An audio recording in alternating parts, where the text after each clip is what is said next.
karya Nawawi Syekh Al-Ghazali. Karya Nawawi bin Umar Syekh Nawawi. Syekh Nawawi. Jangan Nawawi ya. Syekh Nawawi. Halaman 23. Waktu dan tempat yang berselang. Sallu ala Muhammad. Allahumma salli. الفاتحة والقبول والتمام بالرسول إلى حضرة سيدنا الرسول محمد صلى الله عليه وآله وصحبه وسلم. صلى الله عليه وآله وصحبه وسلم. جميع إخوانه من الأنبياء والمرسلين والأولياء والصالحين من مشارق الأرض ومغاربها، ثم إلى حضرة جميع الأقطاب والأوتاد والأبدال جميع مشايخنا في الدين، جميع أبائنا أهتنا أزواجنا ذريتنا أحبابنا أجمعين. الله يغفر لهم درجات من الجنة ونعد علينا من طير أعمال وطاعتك وطاعة نبيك الذين يستمعون القول. يا الله يا رب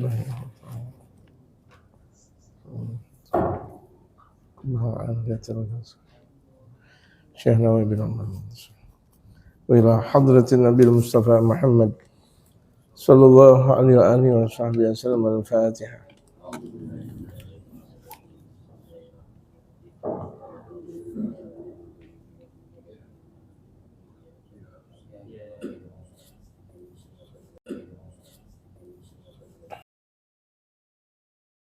الرحمن الرحيم. الحمد لله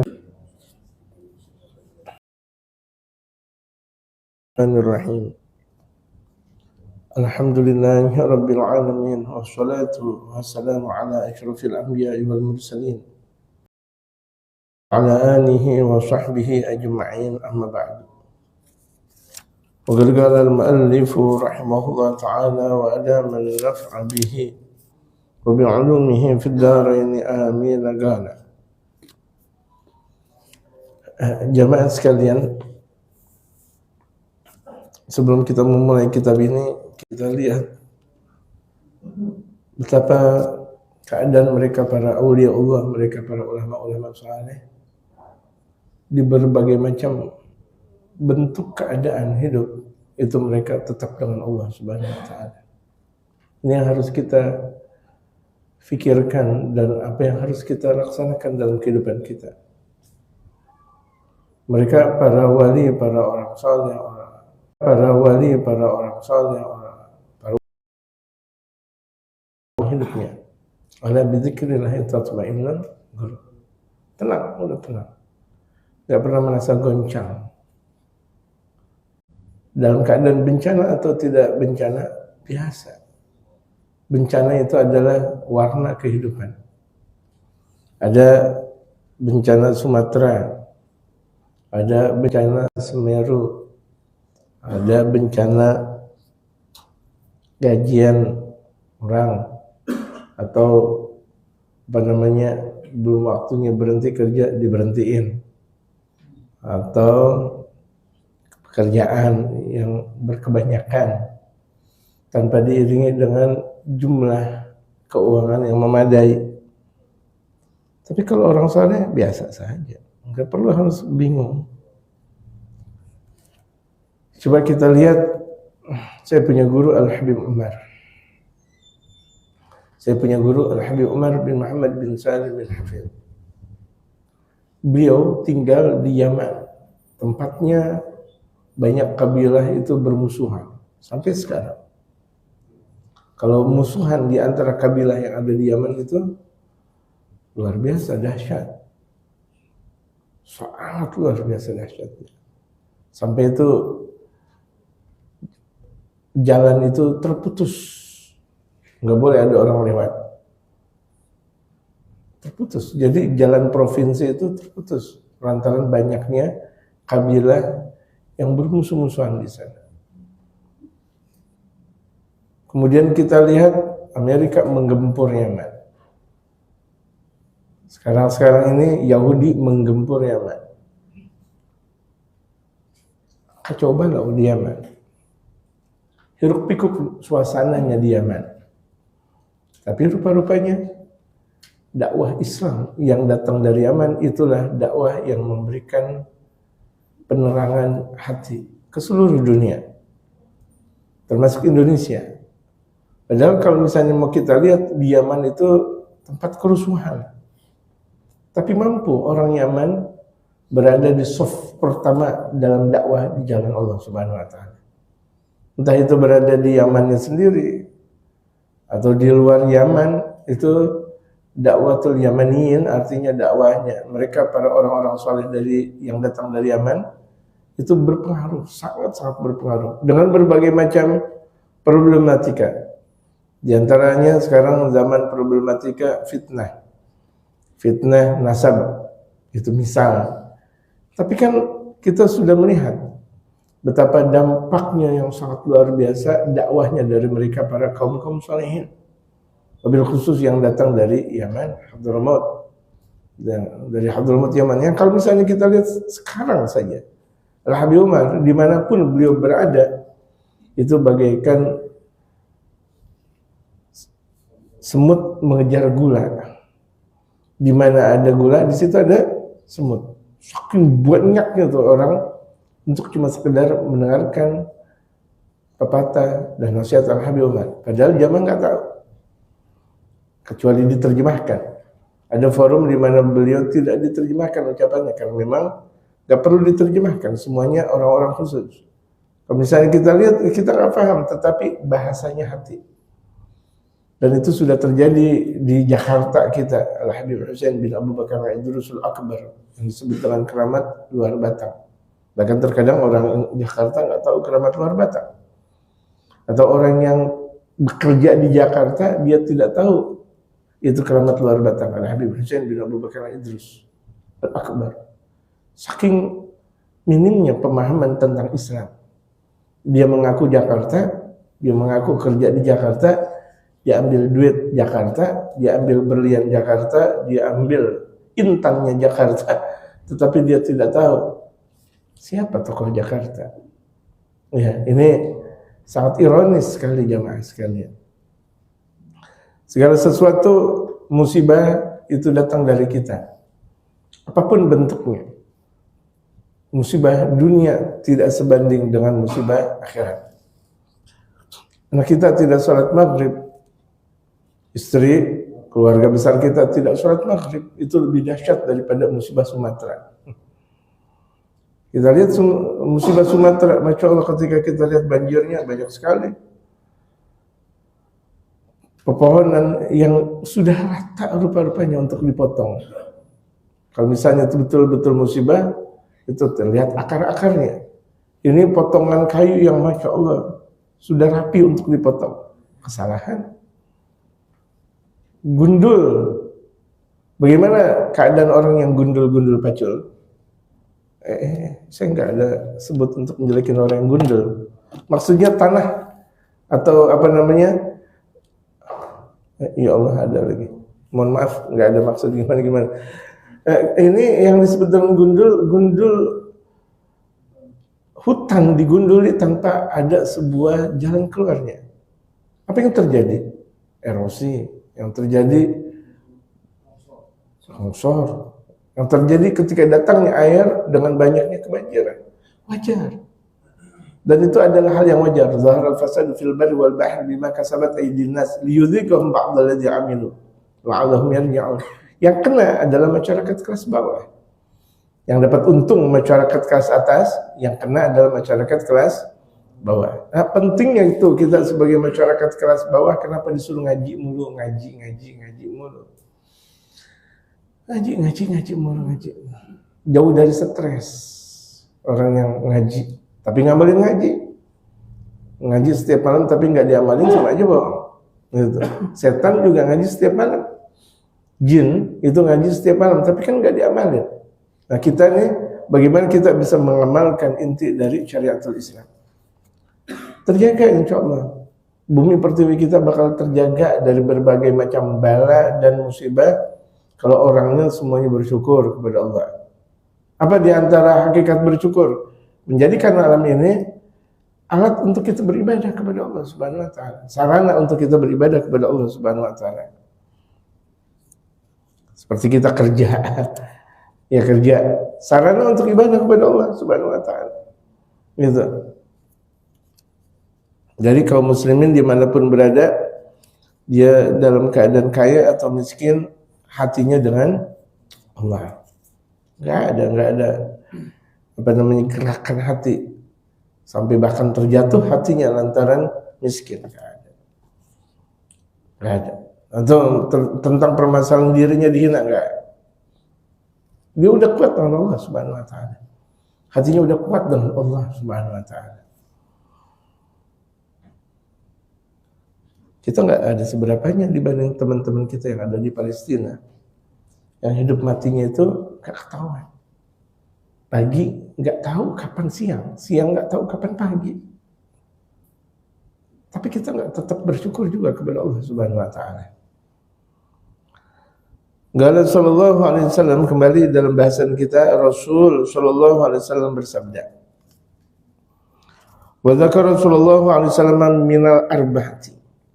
Kemudian Rasulullah menyebutkan di antara 4 perempuan yang bakal masuk surga, imra'atun mata zawjuha, yaitu perempuan yang suaminya meninggal dunia, janda dia.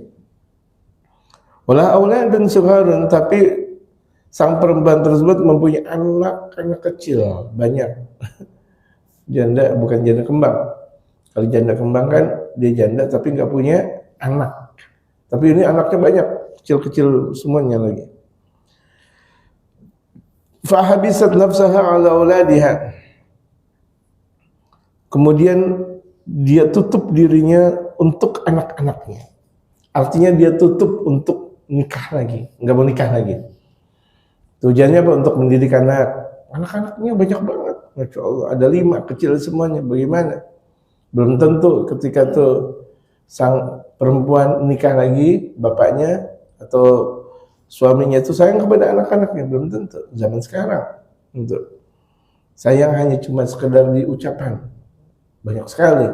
Ketika praktek tidak. Bisa jadi ketika dia suka kepada ibunya, tapi dia tidak suka kepada anaknya. Padahal yang seharusnya kalau seseorang suka kepada ibunya, dia wajib suka kepada anak-anaknya, tanggung jawab kepada anaknya, seharusnya. Itu ajaran syariatul Islam. Makanya kalau misalnya kira-kira mau nikah sama janda, lihat dulu. Gitu. Jangan cuma sekedar cinta buta yang harus dia ungkapkan kepada sang perempuan tersebut, tapi lihat anak-anaknya. Gitu. Gaji 2 juta, mau kawin sama janda. Janda punya anak 5. Tahu diri. Maksudnya kita tahu diri. Walaupun tuh cantik, secantik-cantiknya, tuh anak mau dikemanain? 5 anak semuanya. Gitu. Ini bukan permasalahan nikah ini halal, menikah ini haram. Enggak. Permasalahannya adab kita. Kalau kita mau nikah, apa yang sudah harus kita lakukan? Gitu. Ini orang mau nikah, agamanya nggak tahu. Bagaimana dia mau nikah? Membangun rumah tangga. Membangun rumah tangga tapi tidak disempurnakan dengan ilmu. Tidak bisa. Warabatuhum mu'ahsanati lain, kemudian sang perempuan tersebut yang janda, cuma saya nggak mau sebut, kesian. Warabatuhum, kemudian perempuan tersebut mendidik anaknya. Wa ahsanati ilaihim, dan selalu memperbagus pendidikan kepada anaknya, nggak mau nikah lagi. Tujuannya mendidik anak, menjadi anak-anaknya yang saleh dan salehah. Walam tatazawwaj, dan dia tidak menikah lagi. Padahal cantik ini perempuan. Cantik dan butuh kehidupan berkeluarga. Khasyata an yudhi'u, khawatir kalau misalnya mereka menyia-nyiakan kehidupannya. Itu dia. Banyak sekali. Ada terkadang orang baru nikah setahun, cerai, 2 tahun, cerai. Nggak kuat dengan kehidupan yang luar biasa dalam kehidupan dunia ini. Makanya orang sebelum nikah suruh belajar yang benar. Zaman dahulu kalau misalnya kita lihat di Jakarta, orang kalau udah aliyah, zaman dulu aliyah itu belajar kitab ini, kitab Ughdul Jain. Jadi ini orang yang kalau udah di aliyah, kelas 2 aliyah udah belajar kitab Ughdul Jain. Sekira-kira lulus dari aliyah, dia udah paham tentang apa yang disebut dengan urusan suami istri, kewajiban suami istri, hak suami istri, udah tahu, praktek ketika itu. Karena zaman dahulu orang lulus aliyah nikah, lulus aliyah nikah, jarang sekali yang sampai nunggu perguruan tinggi atau dan sebagainya. Zaman dahulu. Ini seharusnya di zaman sekarang, ini pengajian nggak mau datang, kajian agama nggak mau datang. Kemudian bahkan pendidikan yang ada di sekolah sedikit. La haula wala quwata illa billahil aliyil azim. Gitu. Ini musibah buat anak-anak kita yang setiap hari andaikan itu adalah sekolah negeri, pagi, siang, sore, malam, pagi, siang, sore misalnya, udah gitu habis sore kursus lagi. Kapan dia bakal mempelajari tentang Allah? Mempelajari tentang Rasulullah, tentang agamanya sendiri. Ini dosa nih kita sebagai orang tua. Kita bahagia, kita gembira anak-anak masuk SDN, SMPN, SMAN, atau perguruan tinggi N. Apa katanya? Oman misalnya, negeri, jurang, atau universitas negeri, Masya Allah, jurang. Nggak ada masalah. Permasalahan mencari ilmu nggak ada masalah, tapi agama yang harus didahulukan. Agama yang harus didahulukan. Ini kita sebagai orang tua kewajiban besar kepada anak istri kita.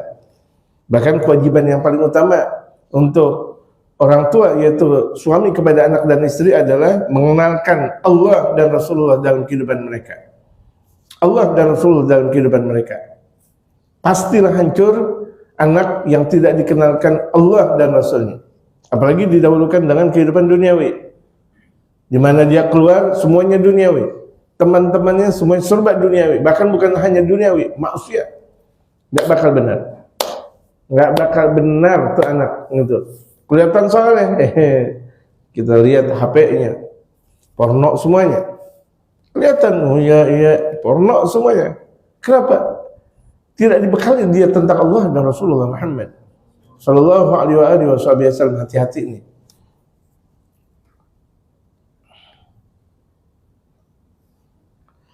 Qala sallallahu alaihi wasallam, Rasul Muhammad sallallahu alaihi wasallam bersabda, haramallahu ala kulli adamil jannata. Allah haramkan buat anak Adam, artinya buat manusia, surga. An yadkhulaha qabli, untuk masuk surga sebelumku. Ya enggak ada. Enggak ada orang masuk surga sebelum Nabi besar Muhammad. Yang pertama kali masuk surga siapa? Rasul Muhammad. Yang membawa kunci surga Rasul Muhammad.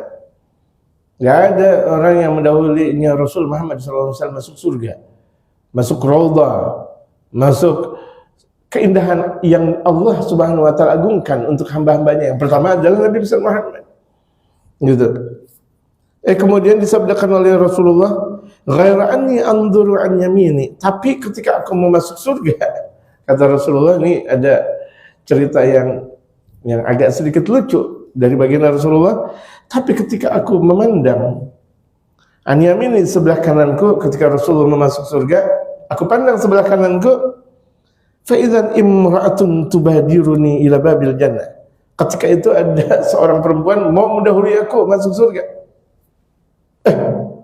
Dulu ini ada perempuan mau mendahului Rasulullah. Hebat kan? Nabi dan Rasulullah ini nggak ada yang berani untuk mendahulukan Rasulullah Muhammad. Para wali, para ulama, ini perempuan memasuk surga mendahulukan Rasulullah. Faqul, kemudian aku berkata, mali hadhi tubadiruni, mali hadhi tubadiruni. Siapa engkau mau mendahulukan aku? Siapa engkau? Faqala li ya Muhammad. Kemudian ada orang yang berkata, atau malaikat langsung adu kepada Rasulullah, hadhi imra'atun kanat husna'a jamilatan. Ini perempuan di dunia cantik sekali, bagus sekali. Wa kana indaha yatama. Ini perempuan punya banyak anak yatim. Suaminya meninggal kan? Anak yatimnya banyak. Laha, anak yatimnya banyak. Fasabarat alaihinna, tapi dia sabar. Sabar mendidik anak-anaknya, enggak mau nikah lagi, menjadikan anak-anaknya orang-orang saleh dan saleha, hatta balagha amruhunna alladzi balagh, sampai pada artinya urusannya selesai semua. Anak-anaknya dewasa, jadi orang saleh, yang perempuan saleha. Fasyakarallahu laha dzalika, sampai pada akhirnya Allah membalas buat perempuan tersebut, mendahulukan engkau ya Rasulullah. Rasulullah tersenyum. Gak bisa. Anda duluan tetap. Babul jannah ana, pintu surga ana yang megang. Pemiftahul jannah ana, dan Nabi dan terakhir ana. Pemimpin surga dunia dan akhirat ana. Dan kalau mau masuk surga belakangan. Setelah saya. Sabar ya, sabar. Saking artinya apa tuh? Saking hebatnya tuh perempuan soleha, cantik, janda, anaknya banyak, nggak mau kawin lagi. Kan ini banyak sekali tentang permasalahan ekonomi di zaman sekarang. Aduh, kesian. Perempuan-perempuan janda, bahkan dibully, bahkan difitnah, di apa. Itu astagfirullah. Yang membuli terkadang laki-laki yang ditolak cintanya. Naudzubillah tuh bila. Nah kita nih kalau misalnya mau sayang sama janda, sayang sama anaknya. Kalau sayang sama jandanya repot. Sayang anaknya, nggak apa-apa. Sebulan kita kasih berapa untuk bayaran sekolahnya atau kesehatannya, untuk yatim atau untuk makan. Jadi kalau jandanya nggak perlu disayangin. Nanti biasa tuh ngudus, sayangilah janda, sayangin janda. Satu paket. Kalau mau ente sayang sama janda, satu paket. Anaknya disayangin, tanggung jawab semuanya. Untuk hidup kontrak mau kawin 2. Saya juga bingung orang. Hidup kontrak mau kawin 2. Akal pikiran saya seketika pecah. Astagfirullah. Hidup kontrak mau kawin 2. Sehari-harinya makan cuma mie goreng doang, mau kawin 2. Usus buntu. Naudzubillah. Saya makanya jangan pernah deket-deket sama perempuan kayak begitu. Mau dekat sama perempuan tanggung jawab, kawinin. Tapi lihat duitnya ada nggak? Gitu. Orang dulu Betawi nggak ada masalah kawin 2, kawin 3, tanahnya banyak. Sekarang mau belaga punya tanah orang udah. La haula wala quwata illa billah. Introspeksi kita nih semuanya. Tsumma sallallahu alaihi wasallam, kemudian Rasulullah bersabda, wa amal arba'atul lawati finnar, adapun perempuan yang bakal masuk ke dalam api neraka. Famra'atun badiyatul lisan. Nih perempuan yang bakal masuk neraka, yang pertama perempuan yang lisannya itu keji. Demen banget jelekin suami. Demen banget jelekin orang. Kalau udah kumpul tuh ucapannya ghibah melulu. Ya, perempuan tuh kalau udah kumpul gibahin orang, jelekin orang. Itu siapa tuh dia? Dia kalau bikin bakwan nggak ada enak-enaknya. Dia kalau bikin tempe nggak ada enak-enaknya. Cuma-cuma dia sholat. Mau dia sholat, mau dia haji, mau dia umrah, dia mau melakukan sampai dia mau bikin pesantren atau bangunan masjid atau apa namanya, nggak ada manfaatnya. Kalau ucapannya terus menghina orang. Ya. Makanya kalau perempuan udah nggak bisa menjaga lisan, dia bakal nggak bisa menjaga kemaluan. Karena lisan dan kemaluan itu satu setrum, ya, satu setruman. Lisan dan kemaluan. Jadi kalau misalnya itu perempuan nggak bisa menjaga lisan, khawatir, gitu. Bakal dia tidak terjaga kemaluan. Perselingkuhan bakal banyak terjadi gara-gara ini perempuan, gitu.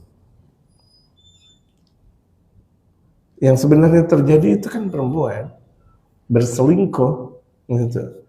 Mulutnya nggak pernah dia jaga, nggak pernah dijaga mulut, jelekin orang mulut, gitu. Nggak pernah bersyukur kepada sang suami. Mohon maaf, perempuan ini lagi bahasan perempuan. Giliran laki juga bakal dibahas, gak usah khawatir. Gitu. Yang laki-laki, kapan nih saya bakal dibahas? Gak usah khawatir, kan kita lagi ngaji kitab. Nggak kita lagi ngaji judul.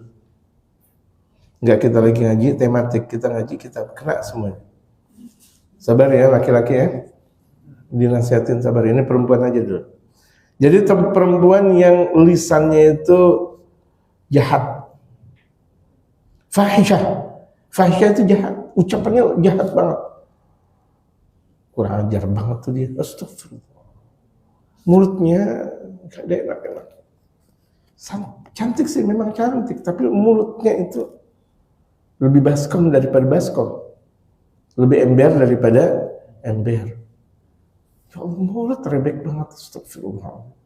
Di sono nggak pernah bersyukur, di sini lagi hawanya itu nggak pernah bersyukur.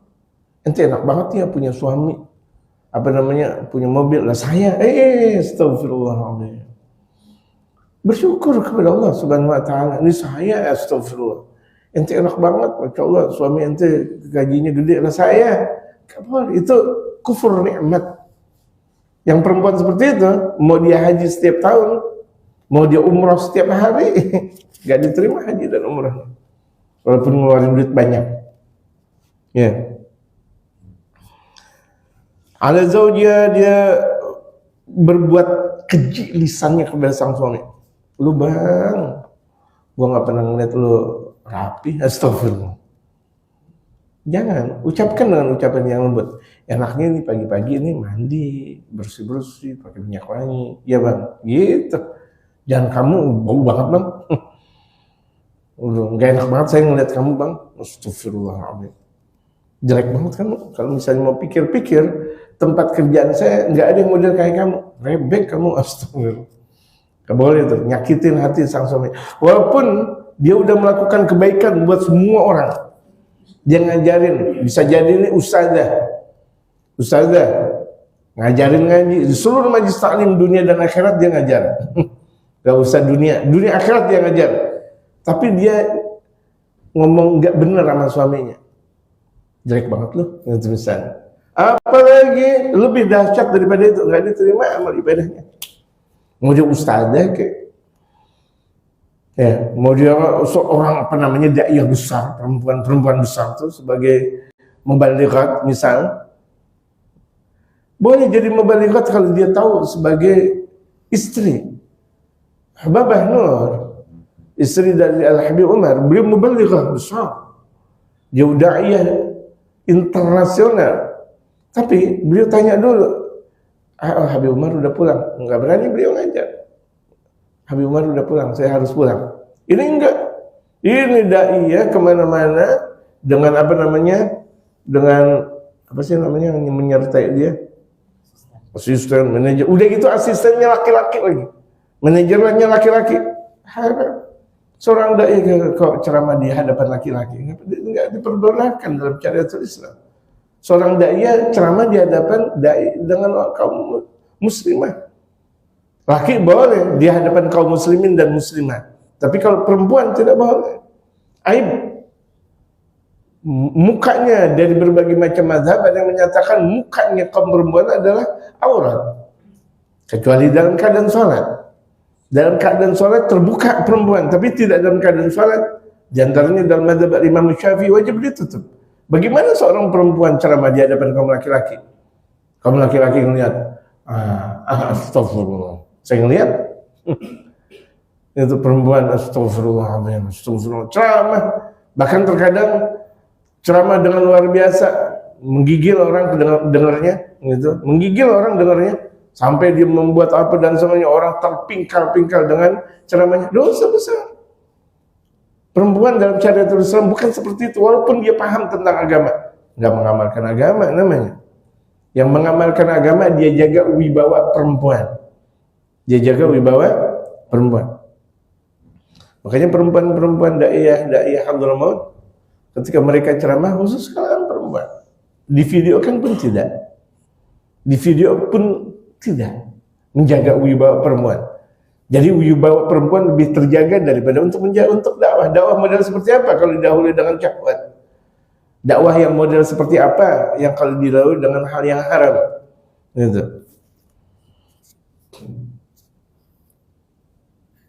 Jadi tidak ada alasan seorang daiyah ceramahnya di kalangan perempuan, tidak di kalangan kaum laki-laki atau di layar lebar.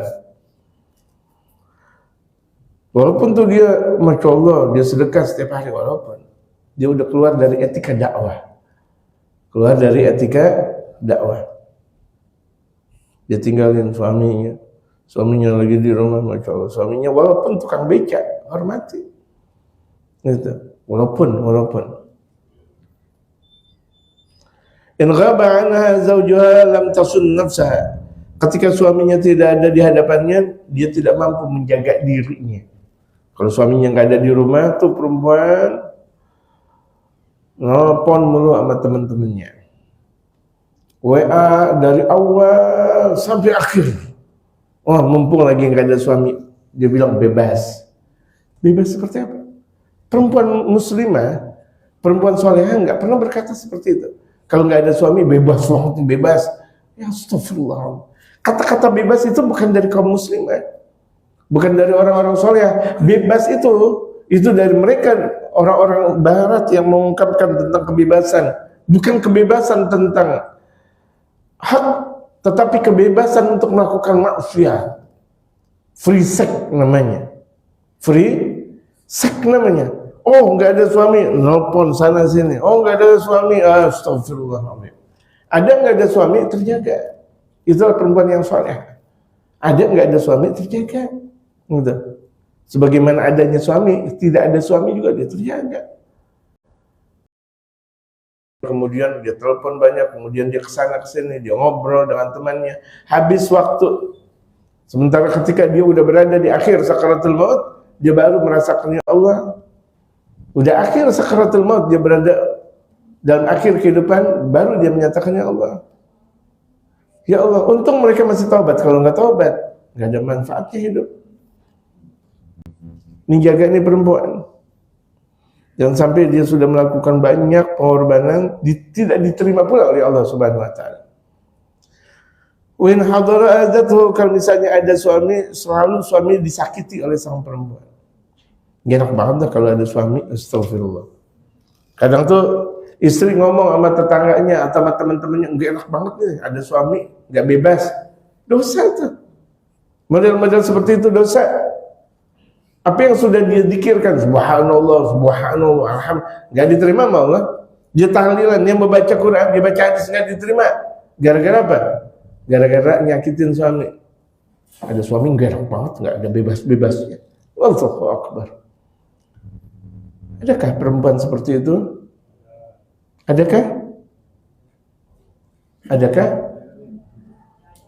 Gak ada, alhamdulillah. Ya udah, saya minum dulu lah. Saya tegang dari tadi. Saya takut perempuan-perempuan masuk neraka semuanya. Tegang dari tadi, astagfirullah. Ini neraka semuanya nih.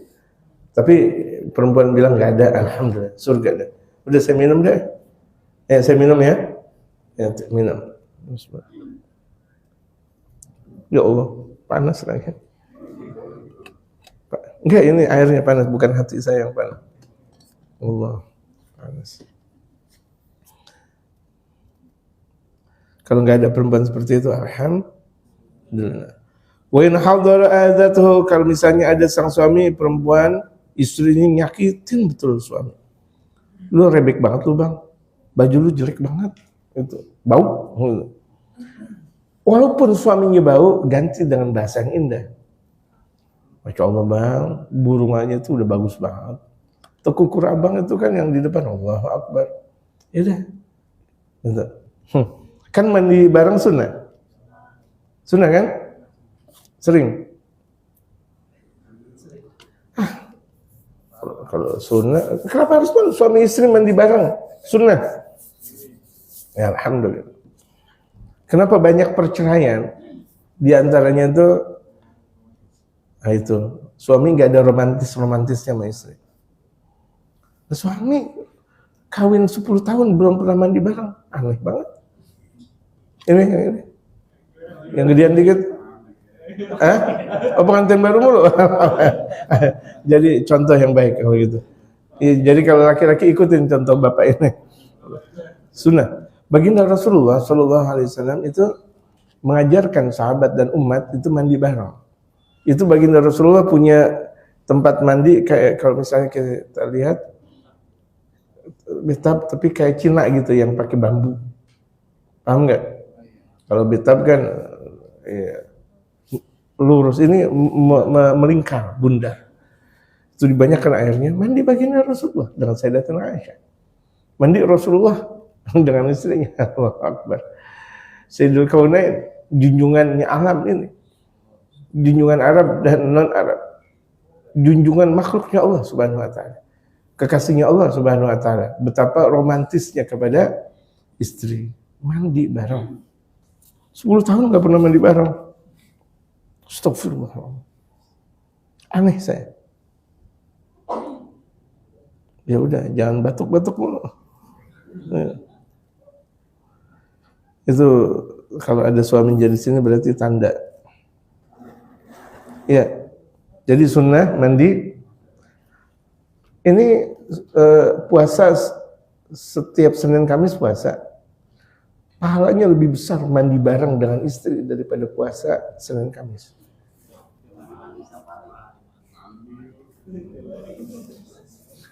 Puasa Senin Kamis bagus sekali. Tapi ketika itu nanti pulang ke rumah, ini hari apa?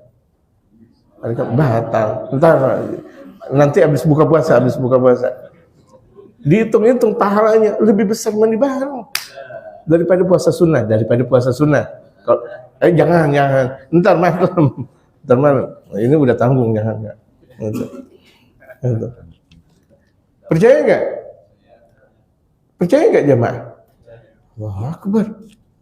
Itu ajaran Rasulullah Muhammad. Enggak capek-capek, pahalanya besar sekali. Ngasih kopi itu pahalanya besar tuh istri kepada sang suami. Ngasih susu, ngasih teh. Dalam pandangan susu yang benar, teh yang benar, kopi yang benar. Itu. Jamaah, tolong dengan pandangan yang benar. Kalau enggak, buru-buru pulang. Itu. Jadi kalau misalnya itu ada sang suami, istri itu berlaku lembut. Kalau kasar berarti ahli neraka. Ba'dal hamzati ay aghdabatuhum min ghairi dambin. Istri ini marah-marah tanpa ada sebab. Artinya itu aghdabatuhum min ghairi dambin, murka tanpa dosa, artinya marah-marah tanpa ada sebab. Kadang istri marah sama suami enggak ada sebab. Dosa itu. Bilisaniha dengan lantaran lisannya sang istri. Kalau Umar bin Khattab radhiyallahu anhu, Sayyidina Umar bin Khattab yang Allah ridha kepada beliau. Ini Sayyidina Umar pun beliau khalifah Sayyidina Abu Bakar. Yang kalau lagi perang beliau bawa pedang, satu tangannya beliau itu tidak mampu dibawa oleh 100 tangan orang lain. Dengan satu tangannya beliau bawa pedang. Pedangnya beliau, andaikan tuh orang lain 100 orang bawa pedangnya enggak mampu. Saking berat pedang Sayyidina Umar. Satu waktu ada orang, ketika itu Sayyidina Umar sebagai khalifah, presiden kaum muslimin. Khalifah itu presiden kaum muslimin. Mengadu tentang hal ihwal istrinya. Istrinya marah-marah melulu. Mengadu sama Sayyidina Umar. Di depan rumah Sayyidina Umar lagi diomelin sama istrinya. Kamu gini. Ini orang, ini benar gak rumah Khalifah Umar bin Khattab? Benar. Gak ada prajurit, gak ada apa. Khalifah padahal. Allahu Akbar. Diomelin. Istrinya nyonyol mulu. Sayyidina Umar gak kedengeran suaranya. Katanya panglima perang. Ini Masya Allah, kalau misalnya beliau udah dalam keadaan di tengah perjuangan atau di medan laga, musuh aja takut dan kocar-kacir dengan Sayyidina Umar. Takut semuanya musuh kalau berjumpa dengan Sayyidina Umar bin Khattab. Akhirnya tuh istrinya marah-marah sampai selesai. Sayyidina Umar gak jawab sama sekali. Akhirnya nih orang yang lagi mau ngadu sama Sayyidina Umar gak jadi. Waduh, kalau ini khalifah, diomelin sama istrinya diem aja. Jamaah, kalau diomelin istrinya diem aja kan? Iya apa? Yang balas. Kalau diem aja. Soalnya kalau misalnya tuh panas tambah panas, itu bakal terjadi perceraian di situ. Apalagi laki nggak pernah mau benar, nggak pernah mau merasa salah. Betul nggak laki-laki? Udah diem aja dulu. Ntar juga nyocolnya itu ngerocosnya habis. Sejam 2 jam. Ada gak perempuan itu ngomel 2 jam 3 jam terus sampai maghrib lagi dia ngomel lagi? Kan enggak. Entar juga ada tidur. Sampai selesai istrinya ngomel, Sayyidina Umar Orang tersebut lagi mau bercerita tentang hal ehwal istrinya. Kalau ini adalah khalifah, bagaimana saya? Mau pulang dia udah. Terdengar oleh Sayyidina Umar. Karena beliau terbiasa dalam medan pertempuran, ada satu gerakan aja beliau tahu. Truk. Wah, ada orang di depan lagi mau pulang. Tahu. Akhirnya beliau buka. Ya fulan, wahai fulan. Udah kayak suara singa lagi. Ya fulan, wahai fulan. Waduh, khalifah takut dia. Ya khalifah, ya khalifah, ya. Kenapa engkau mau pulang? Engkau mau berjumpa dengan aku? Iya, ya khalifah, ya. Takut dengar suara Sayyidina Umar aja langsung takut. Ada apa? Gini ya khalifah, sebenarnya saya mau ngadu. Istri saya comel banget. Senyum. Tetapi setelah saya dengar istri engkau lebih comel, aku nggak jadi ngomong. Apa kata Sayyidina Umar? Nggak dimarahin tuh rakyatnya. Kalau kita kira-kira istri kita jelekin kayak gitu gimana? Kita jadi pejabat, istri kita dibilang comelnya lebih comel daripada istrinya. Marah minimal. Sayyidina Umar diam, senyum. Begini. Kewajiban saya kan bikin nasi, masak masuknya, bikin masak, makan roti, campur madu dan sebagainya. Itu kan kewajiban saya. Tapi ini istri. Betul kan kewajiban kita masak, nyuci, ngepel semuanya, betul gak jemaah? Udah paham kan pengajian kita? Udah kan? Tinggal praktek kan? Betul kan? Tugas saya masak, nyuci, memperbaiki rumah, sampai ngajarin anak semuanya adalah tugas saya. Tapi ini semuanya sudah dilakukan oleh istri saya. Biarinlah, mungkin dia lagi capek. Gak apa-apa dia marah-marahin sama saya. Tuh lihat Sayyidina Umar bin Khattab, panglima besar. Yang kalau misalnya Sayyidina Umar jalan, tuh jin gak mau berjumpa dengan Sayyidina Umar. Jin. Saking apa? Kuatnya Sayyidina Umar. Itu Sayyidina Umar berkata, Inna Rasulullah sallallahu alaihi wasallam yaqulu, sesungguhnya Rasulullah bersabda. Diingetin ya, kalau Allah berfirman, kalau Rasulullah bersabda, ayyuma imra'atin rafa'at sautaha 'ala zawjiha, istri manapun yang mengangkat suaranya di hadapan sang suami, ayah sih mengangkat suara, bapak sih mengangkat suara. Ingat perempuan-perempuan yang hadir maupun yang lihat live atau melihat siaran tundanya atau bagaimana ceritanya, itu istri manapun yang mengangkat suaranya di hadapan sang suami, illa la'anaha kullu syai'in talat 'alaihi syamsu, kecuali bakal dilaknat oleh segala sesuatu yang ketika matahari terbit. Ketika itu matahari terbit, ada malaikat bakal melaknat. Ada semua makhluk yang ketika itu ada matahari terbit, semua makhluk melaknat istri yang suaranya mengangkat di hadapan sang suami. Bapak nggak mau jagain, ayah ngangkat. Padahal cuma sekedar beberapa kata, dilaknat. Allah melaknat, malaikat melaknat, batu-batuan melaknat, kemudian air, semuanya dilaknat. Kenapa? Karena mengangkat suaranya di hadapan sang suami. Na'udzubillahi min dzalik. Na'udzubillahi min. Ini kalau misalnya lakukan seperti ini, perempuan-perempuan bakal salehah. Terkadang kita yang nggak tahu dan kita merasa muslim tapi nggak mau mengikuti hukum syariatul Islam. Berapa banyak zaman sekarang disebut dengan Islamofobia. Islam, dia muslim tapi dia takut dengan hukum Islam. Ini merisaukan umat. Dia muslim tapi dia takut untuk mengamalkan muslim. Istrinya nggak usah pakai jilbab, udah pakai apa namanya yang kelihatan aja. Naudzubillah min dzalik. Dan andaikan tuh istri mengikuti suami yang berbuat maksiat, sama-sama dosa. Ya, sudah waktunya sudah selesai. Wallahu a'lam. Alhamdulillah, mungkin dari Iwan Rahmannya 2 pertanyaan. Di luar tadi. Assalamualaikum warahmatullahi wabarakatuh.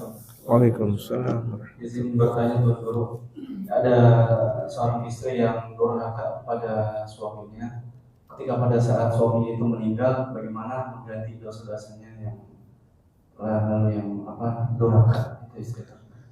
Istri yang durhaka kepada sang suami, setiap langkahnya tidak bakal diridhai oleh Allah, tidak bakal diridhai oleh seluruh makhluk yang ada. Seluruh makhluk yang ada itu tidak bakal diridhai, dan selalu Allah dan malaikat melaknat mereka kalau ada istri yang durhaka kepada sang suami. Ada ini istri melakukan kebaikan sama orang lain baik banget, bahkan sebaik-baiknya orang, ramah betul sama orang lain, sama suami judes. Mendingan dia ramah sama suami tapi sama orang lain judes. Dengerin. Mendingan tuh perempuan ramah sama suami tapi sama yang lain judes, daripada nih sama orang lain ramahnya luar biasa. Seakan-akan dia tuh adalah bidadarinya dunia, udah nggak ada punya salah, udah nggak punya salah. Tapi sama suaminya judesnya luar biasa. Dengan judesnya itu amal ibadah semuanya ditolak oleh Allah. Judesnya sang istri ditolak oleh Allah. Tapi kalau misalnya suami meninggal, dia belum taubat, dosanya besar. Nah, bagaimana kalau misalnya dia mau taubat? Suami udah meninggal dunia, ya kan? Taubatnya dia menjaga wibawa sang suami. Pertama, selalu mendoakan sang suami taubat. Kemudian dia menyesal dari perlakuan apa yang sudah dilakukan kepada sang suami. Dia taubat, dia menyesal, dan dia ganti yang tadinya menyesali atau tadinya dia menjelekkan suami, dia ganti dengan membaca Al-Quran buat sang suami, zikiran buat sang suami, sedekah buat sang suami, dan dia jaga harkat dan martabat suaminya walaupun sudah meninggal dunia. Karena istri, surganya istri itu di bawah telapak kaki sang suami. Jadi itu surganya sang istri berada di bawah tapak kaki sang suami. Bukan artinya kita lihat kaki secara zahir. Waduh, bukan sarung kaki ya bau. Itu kan kaki secara, ini simbol artinya. Ini namanya simbol. Sebagaimana surganya sang anak itu berada di bawah kaki sang ibu. Jadi dia taubat dengan benar, dia ganti perlakuan yang pernah dia rusak sang suami, dia mendoakan, dia menjaga wibawa sang suami, dia mendoakan sang suami, dia menjaga anak-anak sang suami. Bisa jadi kan ada anak suami, ada anak istri, atau anak bersama. Kalau misalnya dia nikah kepada sang suami, suaminya udah punya anak, berarti kan anak sang suami. Anak-anaknya sang suami itu dijaga betul, dipedulikan. Kemudian apalagi kalau misalnya anak bersama antara dia dan suaminya, betul-betul dijaga, dia lindungi, dia fahamkan syariatul Islam dengan benar dan diamalkan syariatul Islam yang benar. Allah Maha Pengasih, Allah Maha Pengampun. Allah Maha Pengampun. Allah menolak ampunan seorang hamba ada dua. Kalau yang pertama, Innallaha yaqbalu taubatal 'abdi ma lam yugharghir. Sesungguhnya Allah Maha menerima taubat hamba selagi ajal belum sampai di tenggorokan. Kalau ajal sudah sampai tenggorokan, telat. Makanya Firaun taubat tuh kepada Allah, tapi ajalnya udah sampai di tenggorokan. Amantu bi Rabbi Musa wa Harun, kata Firaun. Aku beriman sekarang kepada Tuhannya Musa dan Harun. Tapi kan ajal udah ada ditolak. Nah, kita ini ajal belum sampai tenggorokan. Misalnya ajal udah dari sini, masih diterima. Yang tadi penanya tuh misalnya ajalnya masih lama, gitu misalnya, diterima oleh Allah. Tapi taubat nasuha, taubat yang benar. Di antara taubat nasuha, dia gemar sekali untuk mencari ilmunya Allah Subhanahu wa taala. Dikatakan oleh Imam Al-Haddad, di antara ciri taubat nasuha itu dia gemar berada di tempat-tempat yang diridhai oleh Allah Subhanahu wa taala. Di antara majelisnya Allah Subhanahu wa taala. Yang kedua, kalau sudah matahari beredar bukan pada tempatnya. Di pagi hari biasanya matahari beredar dari arah mana? Ini barat. Udah tahu-tahu matahari udah dari barat. Walaupun kita mau sedekah, kita mau tobat, telat sudah. Walaupun belum kiamat, walaupun kita masih hidup. Kenapa? Matahari udah ada di sebelah barat. Tanda sebentar lagi kiamat. Ditolak sudah oleh Allah Subhanahu wa taala. Jadi selagi belum ada dua perkara tersebut, Allah Maha mengampuni taubatnya seorang hamba. Bismillah, kalau mau tobat, tobat nasuha. Jangan dijadikan taubat itu permainan. Untuk wallahu a'lam.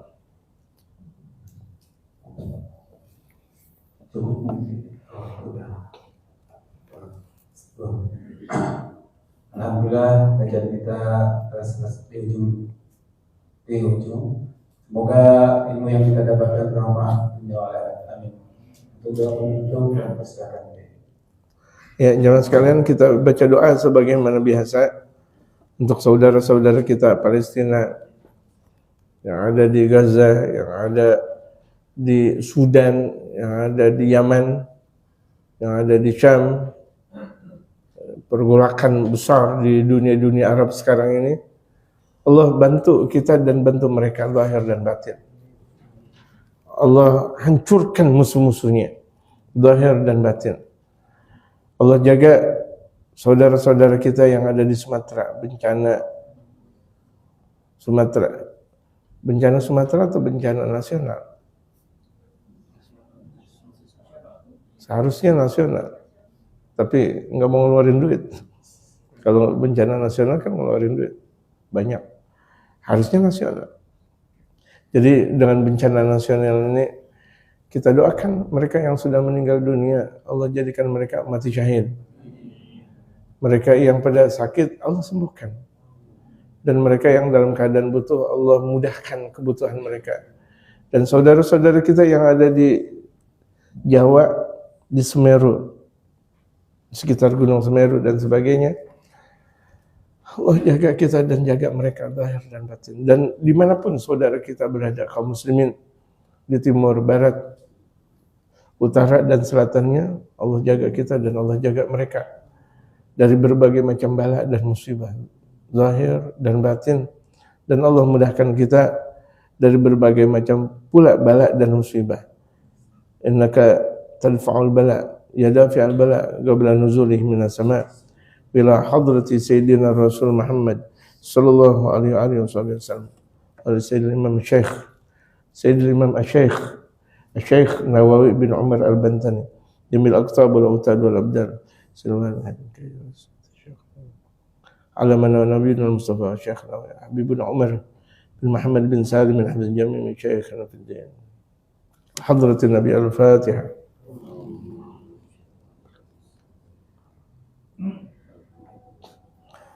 الحمد للغفور للعبد ذي الغرور والفرط في الأمور وحماقة الحبور وصلاة الله دواما وسلامه تماما على من يجي إماما ولأنبياء ختاما وعلى الآل الكرام نجومي في قدوة المرام للحرب والأعجام. يا ربنا اعترفنا بأننا أسرفنا وإننا أسرفنا وعلى أشرفنا فتب علينا توبة تغسل كل حوبة واستر لنا وآمن الروعات واغفر لوالدينا رب خلودنا والأهل والإخوان وسخلاني وكل ذي محبة أو جيرة أو صحبة والمسلمين أجمع آمين ربي أسمع فضلا وجودا من لا بك بالمصطفى الرسول يحظى بكل سوني صلى وسلم ربي عليه عد الحب وآله وصحبه عداد طيش الصحب حمد للإله في البر pengurus masjid ada duit gak?